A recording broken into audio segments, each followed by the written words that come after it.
The billionaire CEO was on his way to the biggest deal of his life, until he found a crying toddler in his first-class seat, holding a letter with his name on it.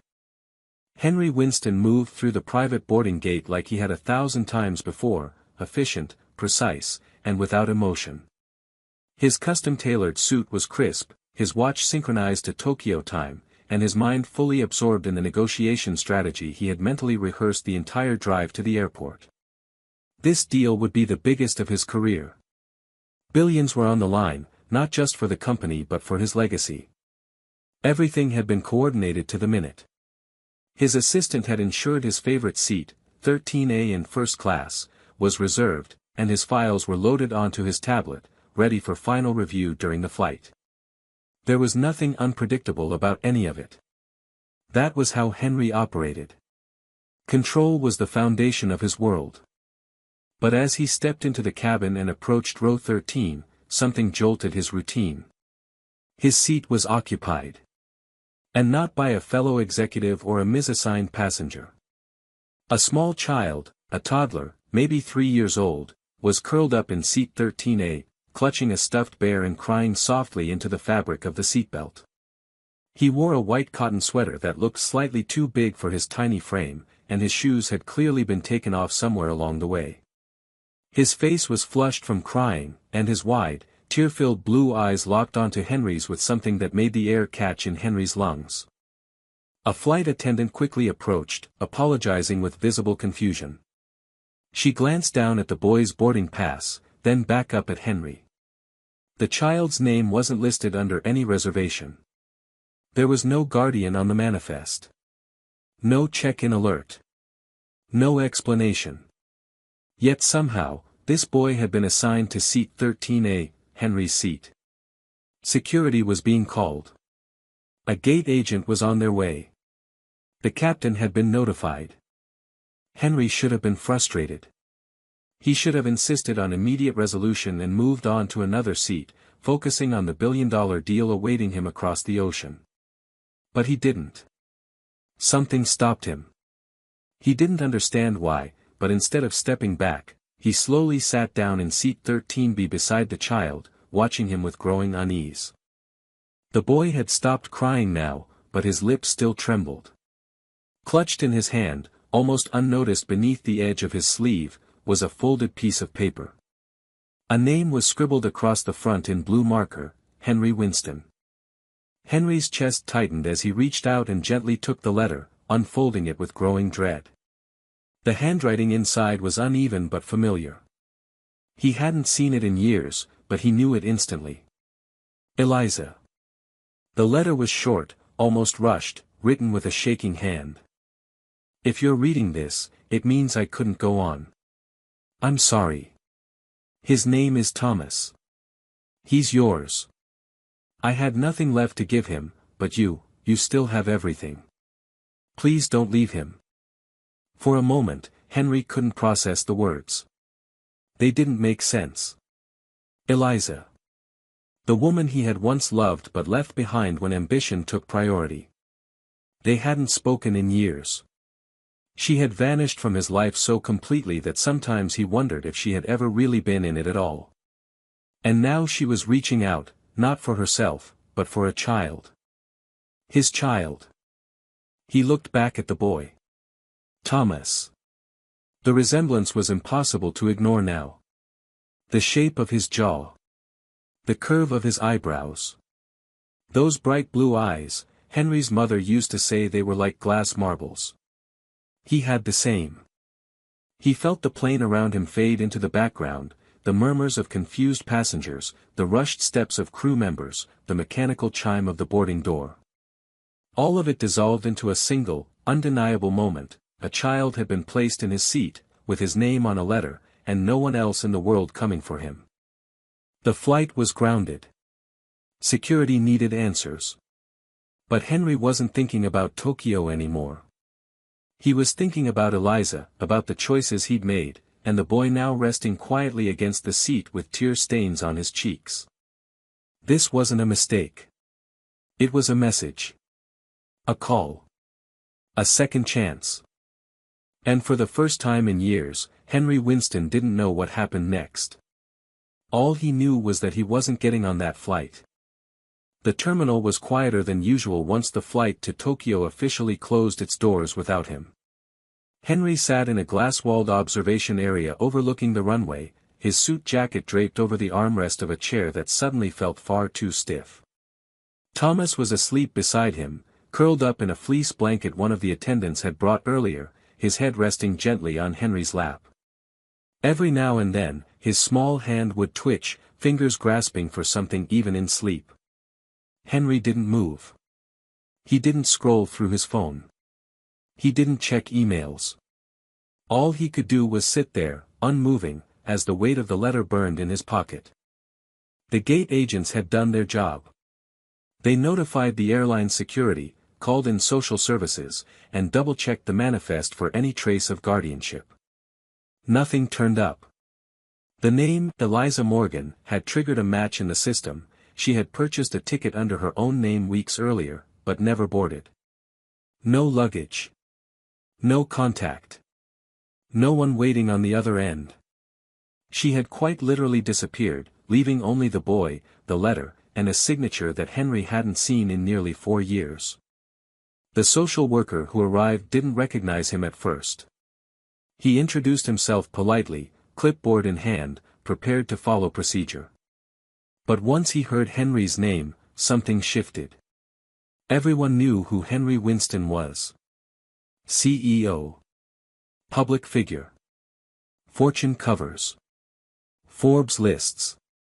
The idea that this child, sitting with tear-dried cheeks and unmatched socks, could be his was not something the system was equipped to handle with quiet efficiency. Henry didn't care about protocol. All he wanted was to understand how it had come to this. How Eliza, independent, proud, complicated Eliza, could leave her son, their son, in an airplane seat with nothing but a note and a hope. And maybe, Henry realized, it wasn't really hope. Maybe it was desperation. Maybe it was love that had run out of places to go. The social worker explained the next steps. Custodial investigation. Emergency placement. Possible DNA confirmation. Paperwork. Court hearings. Henry nodded, understanding the process but already knowing the outcome. He didn't need a test. He could feel it in his bones, in the curve of the boy's cheek, in the instinct that had taken root the moment Thomas looked up at him. This wasn't a stranger's child. This was his son. And he wasn't going to let him vanish into a system. When Thomas woke up, he didn't cry. He simply sat up slowly, blinking at the bright lights above them, and looked at Henry with a strange sort of stillness. There was no fear in his expression. Just exhaustion and confusion, the kind only children who have lived through too much too soon can carry in their eyes. "Are we going home?" he asked, voice barely louder than a whisper. Henry didn't answer right away.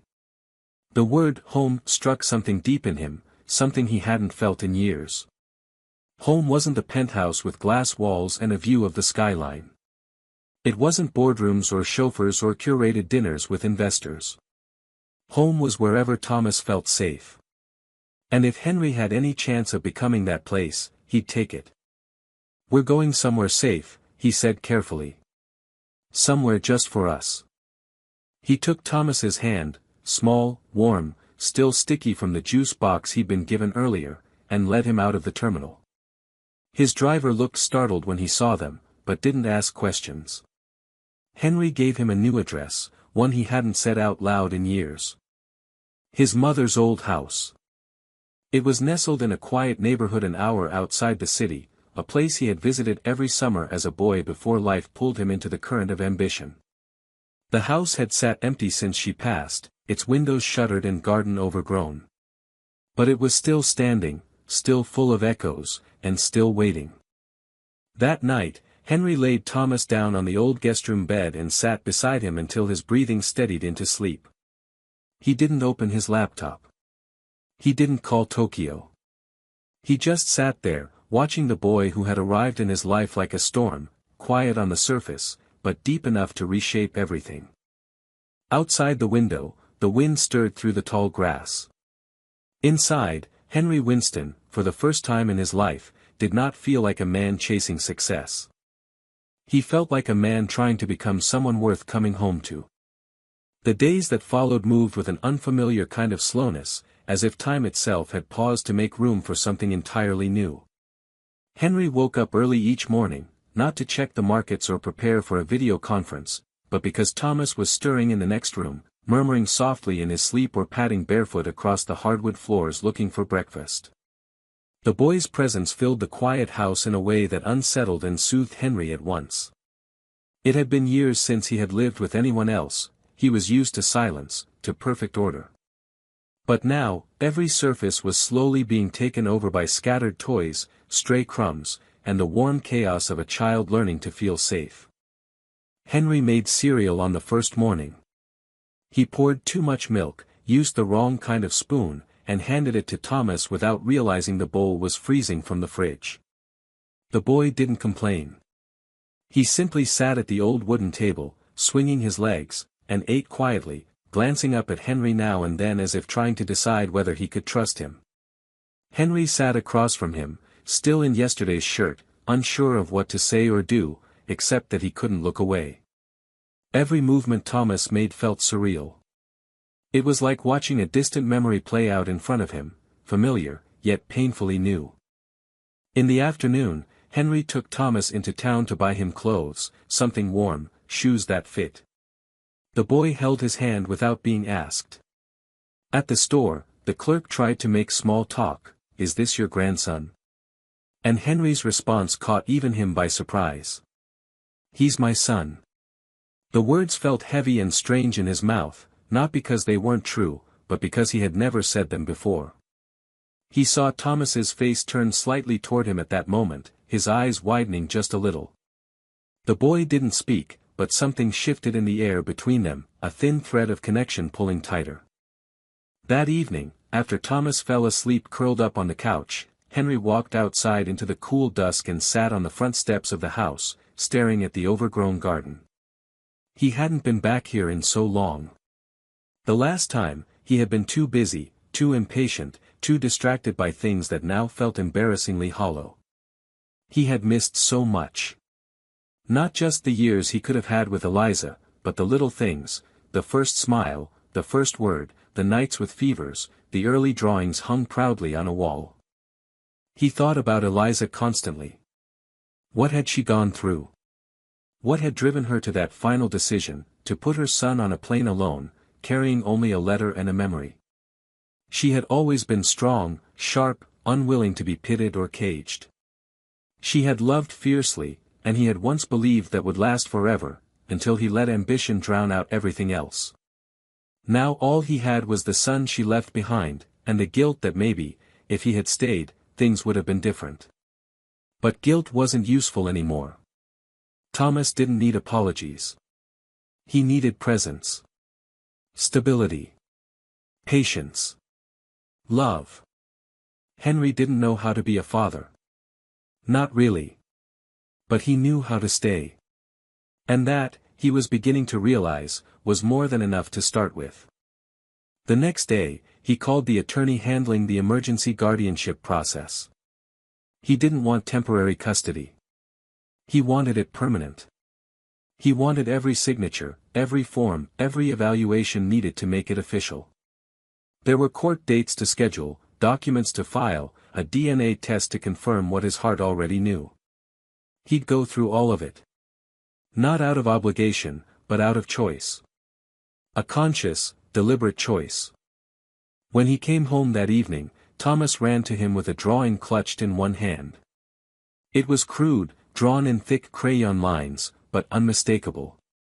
A tall man holding the hand of a small boy beneath a crooked sun. Above them, in uneven letters, was written one word, Dad. Henry knelt down, took the picture, and looked at Thomas. He didn't say anything for a moment. He just pulled the boy into a gentle hug, not too tight, but close enough to feel how real he was. That night, when the house finally grew quiet, Henry stood by the door of Thomas's room and watched him sleep. He didn't feel lost anymore. He didn't feel unsure. He felt chosen. And that changed everything. By the fourth week, the house no longer felt like a place Henry had returned to, it felt like a place being rewritten, one memory at a time. The silence that once echoed through the halls was now filled with footsteps too small to be heard unless you were listening closely. Thomas had taken to singing softly to himself in the mornings, a series of made-up tunes that always changed but somehow made perfect sense to him. The house, once a monument to a life of order and ambition, now bore signs of imperfection that Henry found strangely comforting: a sock under the coffee table, fingerprints on the glass doors, a crayon drawing stuck to the refrigerator with a magnet that used to hold tax forms. Henry was learning how to adjust, not in grand gestures, but in 100 tiny, humbling ways. He had learned that Thomas hated the smell of eggs and loved apples with the skin peeled. He knew the boy needed 2 stories before bed, no matter how tired he was. He knew Thomas was afraid of loud toilets and that he would only wear pajamas with animals on them. He also knew that the nightmares came twice a week, always just before midnight, and that the boy would call for him softly, unsure if it was okay to wake him. Henry never hesitated. He would come into the room, sit on the edge of the bed, and rub his back until the fear melted away. There were no speeches, no explanations. Just presence. And slowly, that presence was becoming something Thomas could rely on. During the days, Henry began to navigate the unfamiliar world of early childhood. He enrolled Thomas in a local preschool under a temporary guardianship agreement and met with teachers who asked him about routines, favorite toys, food allergies, emotional triggers. He answered as best he could, filled out forms he never imagined completing, and sat through orientation meetings where he was just another parent in a room full of people balancing snacks and toddlers and exhaustion. And surprisingly, he didn't feel out of place. He felt human. Grounded. He had spent years at the top of skyscrapers, giving speeches about vision and strategy, but here, among sticky tables and alphabet charts, he felt closer to something real than he ever had in his glass office. The case with social services moved forward. The DNA test came back, confirmation of paternity, though Henry hadn't needed proof. The official custody process had begun, and while it might take weeks or months to finalize, no one questioned his commitment. The system, cautious as it was, recognized when someone showed up not for obligation but because they refused to leave. Amber, the social worker assigned to their case, was young but sharp, with kind eyes and a steady voice. She visited often to check on Thomas, but also on Henry. She asked about routines, about emotional bonding, about Henry's long-term plans. At first, he gave calculated answers, logical, structured, well-reasoned. But as time passed, his answers changed. He spoke not about plans, but about moments. About how Thomas hugged him tighter every week. About how bedtime had become his favorite part of the day. About how the boy had begun calling him Dad without hesitation. Amber listened, took notes, and once, after a particularly quiet visit, said something that stayed with him: sometimes, love doesn't need a timeline. It just needs proof that you're still there. Henry carried those words with him. They reminded him that he didn't need to be perfect. He just needed to be consistent. When Thomas cried over broken toys, he didn't try to fix them right away. He listened first. When the boy laughed too loudly in restaurants, he didn't hush him. He laughed too. When Thomas asked why his mommy couldn't come back, Henry didn't offer false hope. He held him and told the truth, that she had loved him, that she had done her best, and that now, it was Henry's job to make sure he never had to feel that alone again. One night, after Thomas had fallen asleep with his arms wrapped around a toy firetruck, Henry sat in the living room with a cup of tea, looking through old photos he had dug out of a forgotten box in the attic. Most were of his childhood, his mother, a few blurry shots of Eliza. In one photo, she was sitting in the grass, barefoot, her eyes closed, sunlight on her face. He stared at it for a long time, guilt and love mingling in a way that made his chest ache. He whispered a thank you he knew she would never hear. Not just for Thomas, but for trusting him, even after everything. As the fire crackled and the house settled into night, Henry realized he no longer felt like a man pausing his life for someone else. He wasn't on a break from success. He wasn't waiting to return to what he had lost. He was building something new. Something that didn't need applause, only love. And for the first time in years, he felt like he was exactly where he was supposed to be. Winter crept in slowly, wrapping the town in early darkness and cold mornings that required extra blankets and gloves too small for Henry to figure out without help. Life had found a rhythm now, and while it was far from easy, it was no longer unfamiliar. Thomas had started calling the house our place, and each time he said it, Henry felt something shift quietly inside him, like the foundation of his life was settling into place for the first time. The days were filled with school drop-offs, grocery runs, bedtime routines, and small miracles, a laugh after a tantrum, a picture drawn with "Dad" written at the top, the soft weight of a child falling asleep against his chest during a movie he hadn't planned to watch. One gray morning, while Henry was helping Thomas zip up his jacket, the doorbell rang. It was unexpected. Very few people knew where they lived now, and Henry had intentionally kept it that way. When he opened the door, he was met with a woman in a long black coat, her expression professional but unreadable. She introduced herself as Rachel Myers, a lawyer representing a man named Curtis, Eliza's former partner, someone Henry had never met but had heard about in vague, uncomfortable tones. Rachel handed Henry an envelope containing legal documents. Curtis was filing a petition. He wanted joint custody of Thomas, claiming he had played a parental role in the boy's early life and had the right to continue doing so. Henry's entire body went still. He thanked her without emotion, closed the door, and locked it behind him, as if that simple gesture could keep the outside world from coming in. He read the documents slowly, twice, then a third time.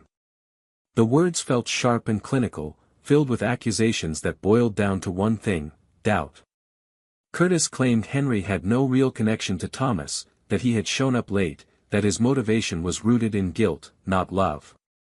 The petition painted a version of the story Henry didn't recognize, one where he was a stranger to his son, where the bond they had built was nothing more than a temporary solution to a tragic inconvenience. Henry didn't tell Thomas. He didn't know how. The boy was still too young to understand the machinery of the legal system, too young to grasp the idea that someone might try to take him away.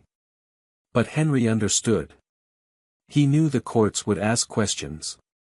They would examine his life, his decisions, his past. They would look for weakness, for gaps in consistency, for signs that he wasn't ready, that he wasn't enough. The next few days felt heavier. Thomas noticed the tension even if he didn't understand it. He started waking up more at night, asking if Henry would still be there in the morning. He drew pictures with darker colors. His questions became more pointed: why don't I have a mom anymore? Why do other kids have two houses? Henry answered as honestly as he could without unraveling. He told Thomas that not all families looked the same, but that didn't make them any less real. He told him that love was not about matching stories, it was about showing up every day, no matter what. Henry called Amber, the social worker, and they met in the dining room while Thomas was at school. She listened as he explained everything, her brow furrowed, her hands calm around a mug of tea. When he finished, she sighed and said, "Custody battles like this aren't uncommon, but they're always hard. You've done everything right so far, but the courts won't just look at that. They'll look at the past. They'll ask why you weren't there before." Henry nodded. "Because I didn't know. And now that I do, I'm not leaving."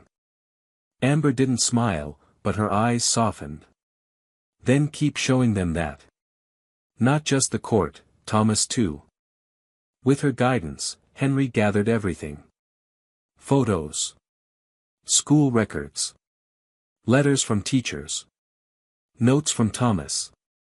Even the drawing that still hung on the refrigerator. He submitted character references.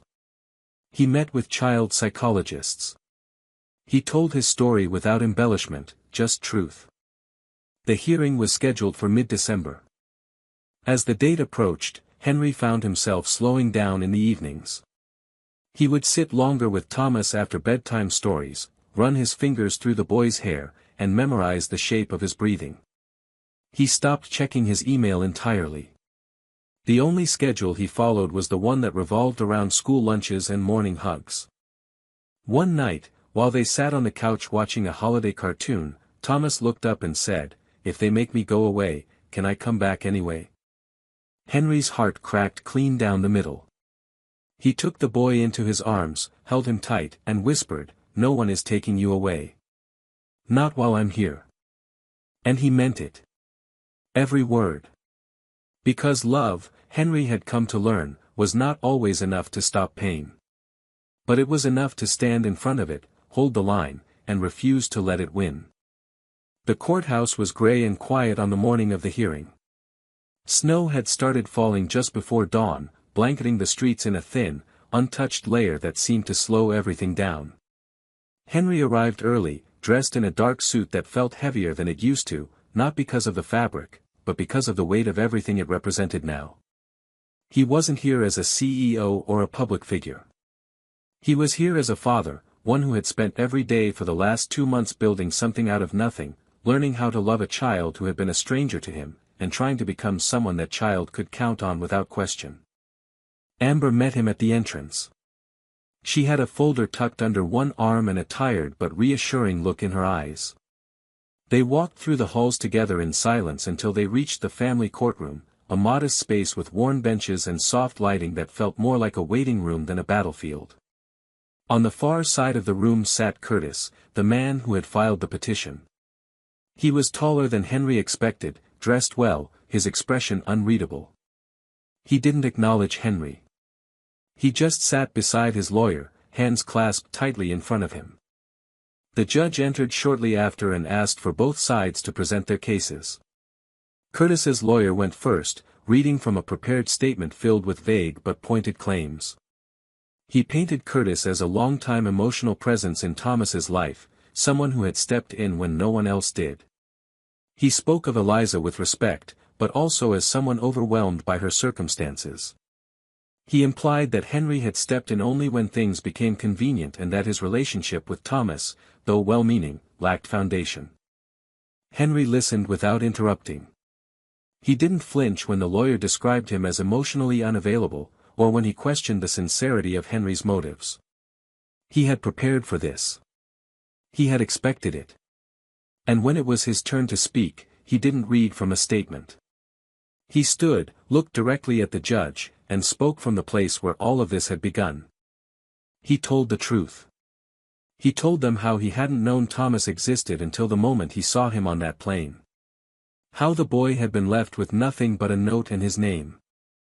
How he had taken him home not out of guilt or responsibility, but out of something deeper, something he didn't have words for then but understood now, instinct, connection, the overwhelming feeling that this child belonged to him, not because of blood, but because of the bond that had formed in the weeks since.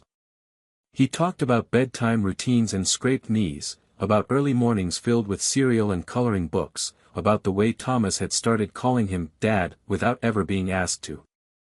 He didn't cry, though his voice caught once, when he said, "This isn't something I'm doing for Thomas. This is something we're building together. Every single day. He's not my obligation. He's my son." After his testimony, Amber presented her report.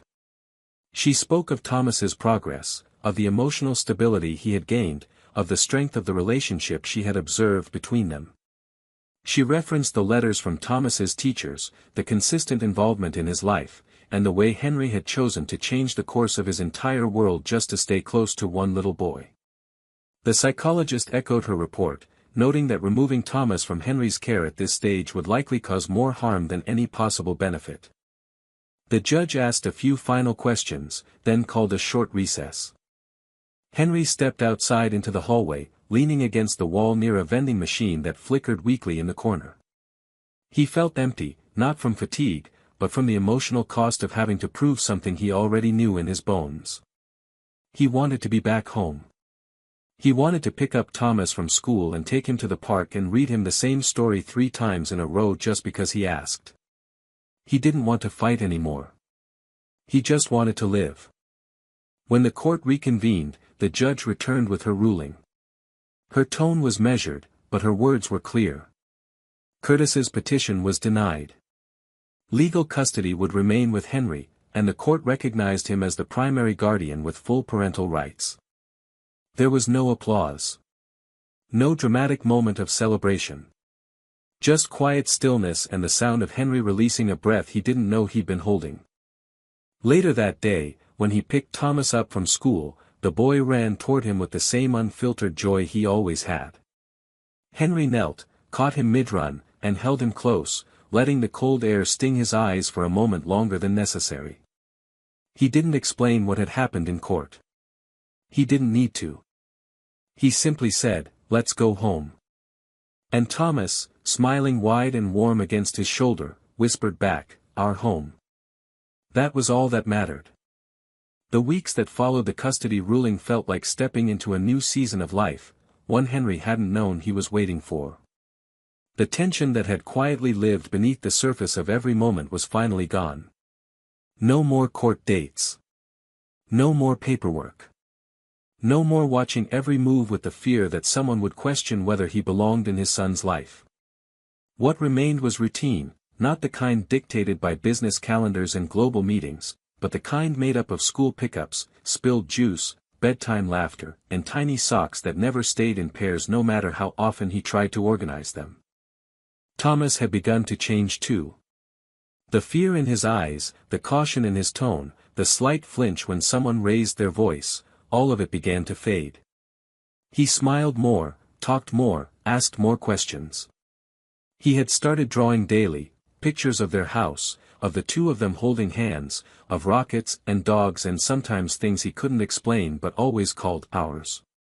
Henry kept every one, taping them to the walls, the fridge, even the mirror in the hallway, until their home felt less like a restored memory and more like a living scrapbook of a boy reclaiming his childhood. Amber visited one last time for a final check-in. She walked through the house slowly, noting how Thomas clung to Henry's leg in a playful way, how naturally he moved through the space, how he pointed to his own room as "my spot" with a pride that was impossible to fake. She sat down with Henry in the kitchen after Thomas had gone outside to chase leaves in the wind and told him simply, "You did it." Not because the court said so, but because he did. He trusts you. And that's all the proof that ever mattered. Henry didn't know what to say. He wasn't used to praise that felt so personal. But Amber wasn't the type to linger. She left him with a signed document and a smile that didn't need words. That night, Henry made spaghetti from scratch for the first time. It was messy, wildly uneven, and Thomas declared it, kinda weird but still yummy. They ate sitting on the floor of the living room because the table was covered in Lego creations they had both agreed were too important to move. After dinner, they built a blanket fort. It wasn't very sturdy, and Henry bumped his head twice, but they read books inside it until Thomas fell asleep against his chest, breathing softly, fingers still tangled in the edge of Henry's shirt like a child who finally knew he was safe. In the quiet of that moment, Henry looked around at the chaos of pillows, books, and mismatched blankets, and realized he no longer missed the skyline view from his penthouse. He no longer felt the urge to check stock reports or performance projections.